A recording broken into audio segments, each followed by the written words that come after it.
On this week's 51%, a sports studies professor says the COVID-19 pandemic is costly for women's sports in particular. There's a study about support for transgender service members, and a teens nonprofit offering virtual internships expands because of the pandemic. I'm sure that this has made quite an impact on parents at home trying to support all their kids in virtual learning and having to juggle working from home on top of it all. I'm Allison Dunn, and this is 51%. Dr. Sharon Upberg returns with her 51% segment, Force of Nature.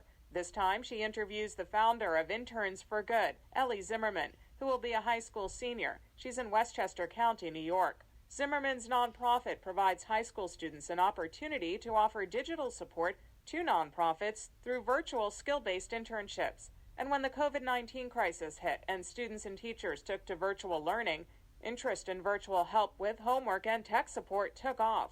First, Zimmerman tells Upberg what inspired her to start Interns for Good. I volunteered at my local community center since I was in middle school, and I've always had a passion for giving back to my community. And in the spring of my sophomore year, I attended a semester school based in Idaho called the Alzar School that's focused in leadership training and service learning. So during the portion of the semester when we go abroad, we went to a remote town in southern Chile, and we did whatever we could while we were there to help the community. And through that experience, I definitely found a new inspiration to give back and was very passionate about finding opportunities to volunteer at home. But I'm definitely very busy at home, and I have a lot on my plate. I'm the president of 3 clubs and editor of my school yearbook and a salesperson at a local clothing store, as well as I'm on the basketball team at my school. So doing all those things and trying to keep up with all my schoolwork, I basically had no time to volunteer. And I saw all of my friends around me dealing with the same issue. They wanted to build their resumes for college, and a lot of employers aren't really willing to hire someone under 18. So then came my idea for Interns for Good, allowing high schoolers to volunteer at any time from any place eliminates the need for transportation, which most high schoolers don't have. Also, volunteers get valuable work experience, and they can give back to worthy causes that will hopefully inspire them to become change makers in the world and continue to give back throughout their lives. It's such a great idea, and when I looked at your site and saw that you have mobilized leadership from all around the country, can you talk about how you managed to do that? You're just one teenager in New York, yet I look and it looks like there's teams involved from all over the country.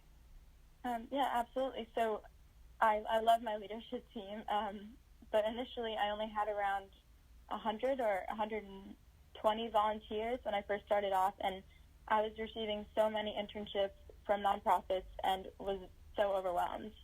I was running the entire website and had to handpick interns for each job that came in based on their skills and what the nonprofit needed. So I knew that I had to reach out to my volunteers and ask them if any of them were willing to dedicate some time to helping me arrange our internships, do outreach, grow our social media, connect with volunteers, things like that.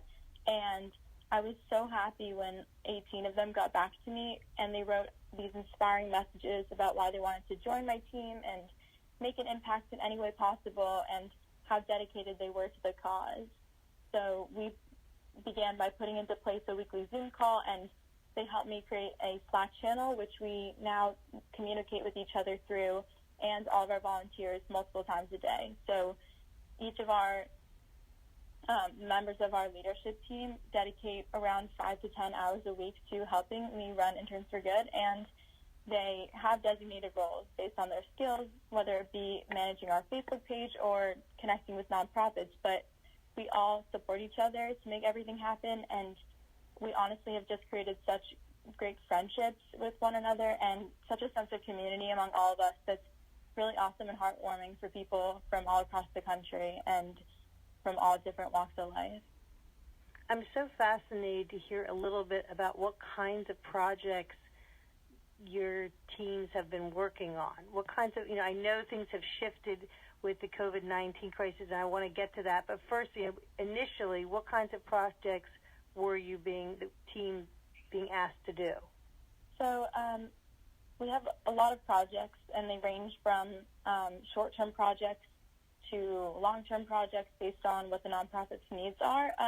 But they're all virtual, and some of the ones that we're working on right now include like video editing for like the International Women for Women Association, website design for STEM Without Boundaries, clothing design for She's My Daughter, which is actually something that a lot of my volunteers are especially passionate about because they are creating apparel to serve as a megaphone for the silenced voices of victims of sex trafficking. And through that opportunity, they get to really harness their creativity and work on their advertising skills when they advertise the line, and they can use graphic design skills, and they give back to this really meaningful organization that does a lot of great work.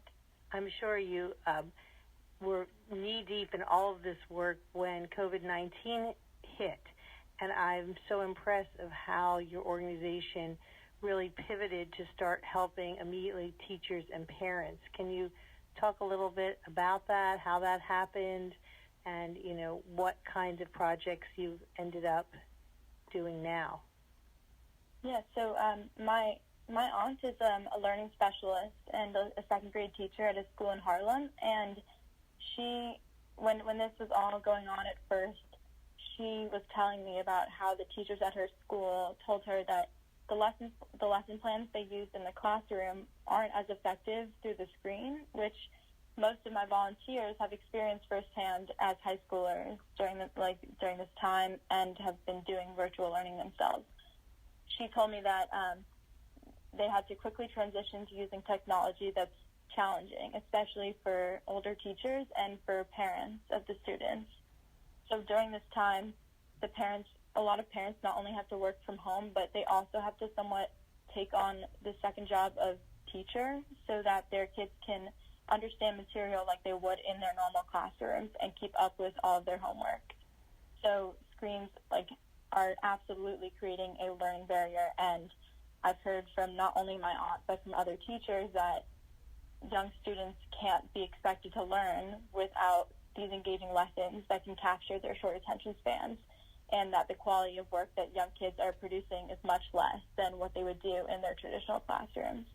So from that, I was thinking, what's next, and how can I get my volunteers involved and giving back to this cause that needs attention right now. So thanks to everything going on, having everyone stay at home, I also had a large influx of new volunteer applications, and I began getting around 40 applications a day. And so I began reaching out to the 60 or so bilingual Spanish-speaking volunteers we have, and I connected them with the ESL parents at my aunt's school in Harlem. And my volunteers created a schedule with all the times that they have available, and during those times they can video chat with the parents who need help with technology like Google Classroom or Zoom or whatever else they need help with. And from there, I reached out to teachers at various schools, and I asked them what other topics they needed lesson plans on. So our volunteers have now created around 60 curricula, and the topics range from long division to journalism to French. And our lesson plans can be catered to certain grade levels and to different classes and courses based on what the teacher's needs are. And each of our lesson plans has not only a PowerPoint and a voiceover walkthrough of the lesson, but they also include interactive visuals, worksheets, and helpful videos on the topic. So to help the students get a better grip on the material, we offer one-on-one live walkthroughs of our curriculums, but we also offer free one-on-one virtual tutoring. And so any K through 8th grade student can receive homework help or tutoring on any topic or support in a specific area that they need help in. And we currently have around 400 volunteers actively tutoring, and I'm sure that this has made quite an impact on parents at home trying to support all their kids in virtual learning and having to juggle working from home on top of it all. So with all these volunteers doing all this unbelievable work with teachers and parents. It's summertime now. What are some of the special programs you're doing this summer? Well, so because this summer isn't a traditional summer where a lot of kids will attend summer camps or go to their community centers, things like that, we thought that we should create our own summer opportunities. So because internships have been canceled this year, we're still continuing our virtual internships with nonprofits, and they definitely need the support to keep up their efforts in these hard times, and I'm sure that the support from our interns is very appreciated. So we also are opening up a virtual summer camp for the students, and due to the difficulty of virtual learning that I spoke about before, the summer slide, which is typically only around 2 to 3 months each summer, has grown to be around 6 months this year, which tends to especially impact lower income families. But due to COVID-19, students of all ages and all backgrounds are falling behind in their learning, which can be very detrimental in the long run. So that's what you call summer slide, when the learning decreases or they forget what they learned. You're calling that the summer slide.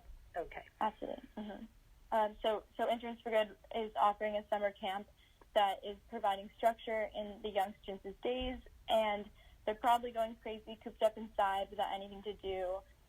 So it offers a little bit of structure in their days and some educational opportunities that are engaging and fun. And we're focusing on project-based learning, and so with each lesson, students will interact with their learning through activities and projects that will help them really get a better grip on the material. It sounds very needed, and I think parents and teachers, I'm sure, have been so delighted with your help. I'm wondering if you could just tell parents and teachers that are listening, how do they find a volunteer? How do they get to you?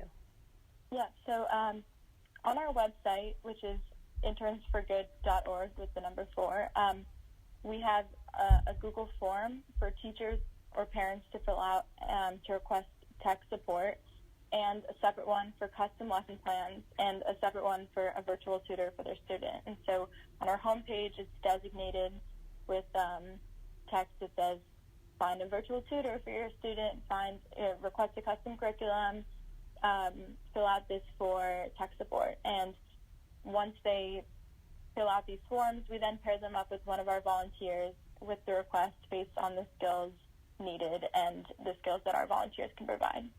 Thank you. I think you're going to be getting a lot of people needing and wanting help this summer. I know in light of the current events that you're feeling very personally passionate about supporting nonprofits that specifically work to combat social inequality. Can you talk a little bit about how those nonprofits perhaps can reach out to you? Is it the same? Is it just on your website? Do you have any specific volunteers that are looking to lend a hand to these issues?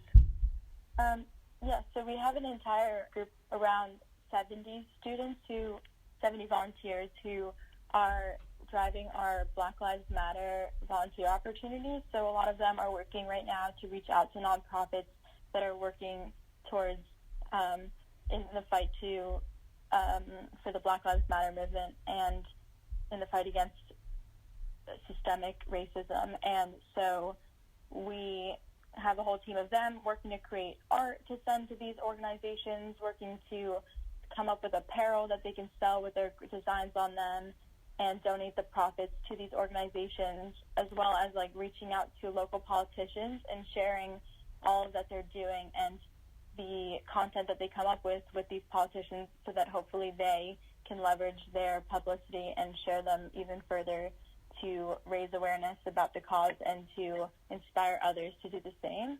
So our nonprofits can connect with them through our website. They can post any job listings that they need volunteers for on our website through a Google form. And one of our, over 1,000 volunteers are definitely ready, willing, and able to help them, and we'll send them based on their skills and their interests. Ellie, thank you so much for being such an inspiration, for really galvanizing hundreds of volunteers who are eager to help. And this is Dr. Sharon Ufberg on Force of Nature for 51%. Dr. Sharon Ufberg is co-founder of the personal development wellness company Borrowed Wisdom in California.